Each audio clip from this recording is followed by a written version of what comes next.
I'd love to start with these. 10 years of work right there. Someone on your team called these the real-life Tony Stark glasses. Very hard to make each one of these. That makes me feel incredibly optimistic. In a world where AI gets smarter and smarter, this is probably going to be the next major platform after phones. I miss hugging my mom. Yeah, haptics is hard. How does generative AI change how social media feels? We haven't found the end yet. The average American has fewer friends now than they did 15 years ago. Why do you think that's happening? I mean, there's a lot going on to unpack there.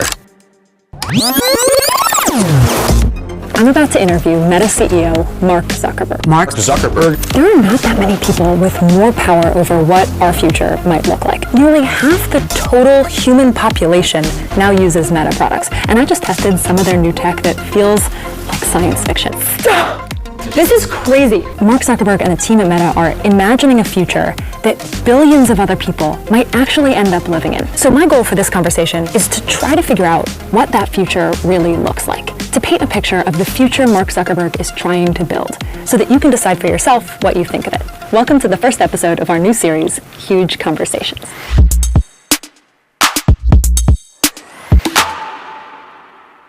Hey, good to meet you. Thanks for doing this. Yeah, looking forward to it. Awesome. I'd love to tell you what my goal is of this conversation. Go for it. So we have a show called Huge If True, which is this very optimistic show about science and technology and the potential futures that we can build.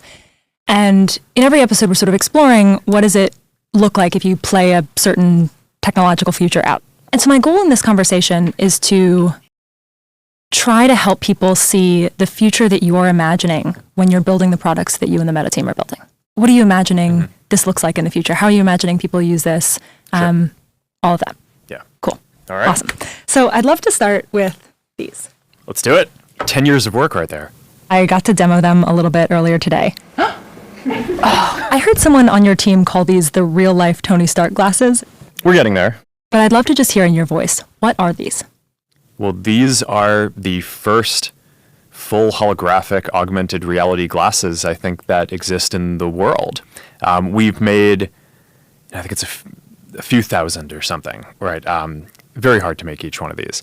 But this is the culmination of 10 years of research and development that we've done to basically miniaturize all the computing that you need to have glasses, not a headset, but glasses that can put full holograms into the world with a wide field of view. So you can imagine sort of in the future, we'd be having a version of this conversation where, maybe I or you are not even here. It's like one of us is physically here and the other one is here as kind of a full body hologram. And it's not just a video call. You can actually interact. You can do things. I mean, in the demo, we had the ping pong and games and things like that. But I mean, you can interact. You can work together. You can play poker, play chess, whatever. Like the holographic cards, holographic board game. I just think it's going to be wild. It's going to remake, I think, so many different fields that we think about today, from how we work and productivity to a lot of things around science, a lot of things around education, entertainment, fun, gaming. But this is just the beginning. This is the first version. It's a prototype version that we've made in order to develop the next version, which is hopefully going to be the consumer one that we sell to a lot of people. Why build these? Well, I think it's going to be the next major computing platform. So if you look at the grand arc of computing over time, you've gone from mainframes to computers that basically live on your desk or on a tower, to phones that you have in your hand that you basically can take with you everywhere that you want. But it's pretty unnatural, right? It takes you away from the world around you. And I think that the trend in computing is it gets more ubiquitous, it gets more natural. And it just gets more social, right? So you want to be able to interact with people in the world around you.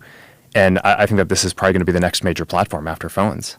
Look at these two. These are the clear ones that show all of the whole thing is a technology. special edition, and this is a really special edition.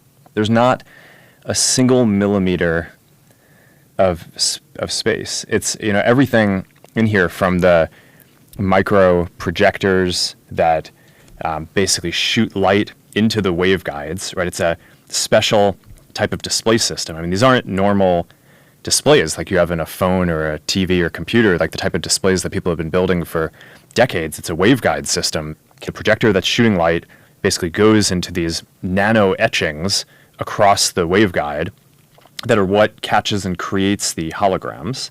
In order to synchronize that with where you're looking, there's eye tracking and little cameras. They illuminate your eyes. And then, of course, there's all the basic stuff that you need, all the computing, the batteries to power the whole thing, microphones, the speakers, because it needs to be able to play audio and speak with you, and the cameras and sensors to see things around you in the world. So that way, when it's placing holograms in the world, it can do that in the right place and understand where you are. So that probably is still not covering everything, because there's a lot of things that need to go into syncing up the holographic images between the two displays, because you don't just have a single display like you have in a phone or TV. You have two, and it moves around, and physical things are hard and need to be synced up. There's also the radio that has to communicate with your other computing devices to do heavier computing, and the wrist-based neural interface that you probably got to try out. We kind of miniaturized all of this and fit it into normal-looking pair of glasses, which is when I told the team that we were going to do this 10 years ago, people weren't sure if we were going to be able to. But I think not only are we going to be able to do this, but I think we're going to be able to get it cheaper and higher quality and even smaller and more stylish over time. So I think this is going to be a pretty wild future. There are so many versions of trying to get at a similar idea of digital objects in physical space. I'm thinking of, for example, glasses that have heads-up displays where it's head-locked and it's moving with my eyes. Glasses that are really creating digital objects in physical space that don't move as I move. I'm thinking of these. I'm also thinking of the Snapchat spectacles that they just announced. Then, on the other hand, there are headsets like the Quest and also like the Apple Vision Pro that seem to fall into a different category. I'm curious how you would organize this landscape for people and how you think about people using these tools in their real lives in the near future. Yeah, so when we were getting started on this about 10 years ago, I thought that something like this was going to be the ultimate product for everyone, right? You get to normal-looking pair of glasses, and we'll continue improving that can have full holographic images. Yeah. I think it's super powerful, and it is sort of the science fiction future that I think we all hope to get to. On the journey, we took a few other approaches as well to help us develop towards that, including building glasses that don't have displays to try to learn. Just take a stylish pair of glasses today and put as much technology into it as you can, but really focus on the form factor. And that's the Ray-Ban Meta glasses, and it's doing really well. And initially, we thought that was sort of intro product for us to learn how to build this. But one of the things that's clear now is you're going to be able to make that product a lot more affordable than this, probably permanently. So I actually think that there are going to be a bunch of different of these paths that we've taken are going to be kind of permanent product lines that people will choose. I think you'll see displayless glasses like the Ray-Ban Metas continue to get better and better, great for AI, no display, but you can talk to it, it can talk back. I think that there's going to be something in between these that's basically a heads-up display. So it's not a 70-degree field of view, maybe it's a 20-degree or 30-degree field of view. So that's not going to be what you want for putting kind of a full hologram of a person or interacting with the world around you. But it's going to be great for, when you're talking to AI, not just having voice, but also being able to see what it's saying. Yeah. Right? Or being able to text someone with your wrist-based neural interface and then have their text show up rather than having it read to you, we read faster than we can listen. Or getting directions, right? Or just being able to search for information and get all that. So there's a lot of value for a heads-up display. That will be somewhat more expensive than the displayless glasses, but somewhat cheaper than this. Then I think you're going to get this. It's going to be probably the most premium and expensive of the glasses products, but hopefully still something that, like a computer, is generally accessible to most people in the world. But I think that there are going to be all of those, and I think people will like them.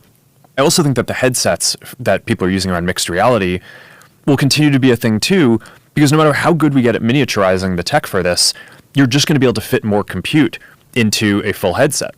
Fundamentally, our mission is not, build something that is advanced and only a few people can use. We want to take it the last mile and do all the innovation to get it to everyone. We just shipped or announced Quest 3S, the new mixed reality headset. We basically are delivering high quality mixed reality for $299. I was really proud last year when we delivered Quest 3, the first kind of really high quality, high resolution, color mixed reality device for $500, right? It was like it's like a fraction of the cost of what the competitors are doing. And I think it's actually higher quality in a lot of ways. And now we've just doubled down on that. So I think that they're all actually going to end up being important long-term product lines. Displayless, heads-up display, full holographic AR, full headsets. I think that they're all going to be important. Yeah. If you play out the future of not just the hardware that we've been talking about, so Meta Ray-Bans, Quest, Orion, but also the Llama models, if everything goes according to you and the team's wildest dreams, I'd love for you to just begin to describe what that feels like. I mean, I think that there are two primary values that we're trying to bring. On the AR and kind of mixed reality side, the main value we're trying to bring is this feeling of presence, right? So there's something that I think is just really deep about being physically present with another person that you don't get from any other technology today. And I think that that's the thing when people have a very visceral reaction to experiencing virtual or mixed reality, what they're really reacting to is that they actually, for the first time with technology, feel a sense of presence, like they're in a place with the person. And that's super powerful. Like I've focused on designing social apps and experiences for 20 years. That's sort of like the holy grail of that, is being able to build a technology platform that delivers this like deep sense of social presence. The other big track is around personalized AI. And for that, and that's sort of where Llama and Meta AI and all of those things are going. There's all this development that's going into making the models smarter and smarter over time. But I think where this is going to get really compelling is when it's personalized for you. And in order for it to be personalized for you, it has to have context and understand what's going on in your life, both kind of at a global level and like what's physically happening around you right now. And in order to do that, I think that glasses are going to be the ideal form factor because they're positioned on your face in a way where they can let them see what you see and hear what you hear, which are the two most important senses that we use for kind of taking in information and context about the world. I think that this is all going to be kind of really deep and profound stuff. But it's basically those two things. It's this feeling of presence and this capability of really personalized intelligence that can help you. I'd love to talk about each of those two things. The first on presence, I owe a lot to being able to connect with people online, right? This job that I have is by definition. Yeah. Also with my family. My parents don't live anywhere close to me. I video call them a lot. And when I think about the progress of technology like this, in a timeline from like the telegram to the telephone to video call to some feeling of presence with another person who feels like they're right there in front of me. That makes me feel incredibly optimistic. I would love a future where like I can lose in Scrabble to my mom and feel like she's really there in front of me. Yeah. And it feels like we're not that far away from something I agree. that persuades my brain that that's happening. Yeah, totally. And also, I miss hugging my mom, right? Like that never goes away. Yeah, haptics is hard. Yeah. And so my question is about that. It's about this feeling of like, it's hard for me to imagine a future where real physical presence is not different and special in some way, where I don't miss literally hugging my mom. Yeah. And I'm curious how you think about the parts of human connection that are eye contact and physical touch and things that our ape brains value for connection with other people. Yeah, well, eye contact I think we're going to get to a lot before the touch part. For haptics, I do think we'll make progress on that, but it's obviously there's a spectrum there too, from kind of hands, which is where if you draw out the kind of like homunculus version of a person in terms of like what are our kind of sensory, what's like the majority of what we're sensing. It's like it's yeah. So I think being able to do that for your hands is probably the most important place to start. And you have a rough version of that with controllers today. I think that'll get even more over time. We have this demo playing ping pong where you have a controller where as the digital ball hits the ping pong paddle, you feel it hit as if it's hitting the ping pong paddle wherever it is. So you actually have a sense of like where it's hitting the paddle. So I think that was just a wild demo. So I think we'll get some of that. The most extreme version of this is wanting force feedback, right? So I mean, like for doing a lot of sports, right? It's like, okay, we can kind of do a good approximation of like boxing today, where you get like good feedback on your hands, but it would be hard to do a virtual reality version of jujitsu where you're like grappling with someone and you need like real kind of force feedback on that. So that's probably like the hardest thing, right, to go do. But I think we'll get there. I think like most science fiction, it's not this binary thing that you just like wake up one day and we're like, oh, we've realized all the dreams. But I do think that these platforms are going to be the first time that I think that there's a realistic sense of presence in all the ways that that's special to people for most things that people want to do, which are not the most physical ones. And even some of the basic physical ones I think we'll get. But then there's a long tail of other stuff. I mean, smell is also really important for people. Yeah. Right? I think it's disproportionately important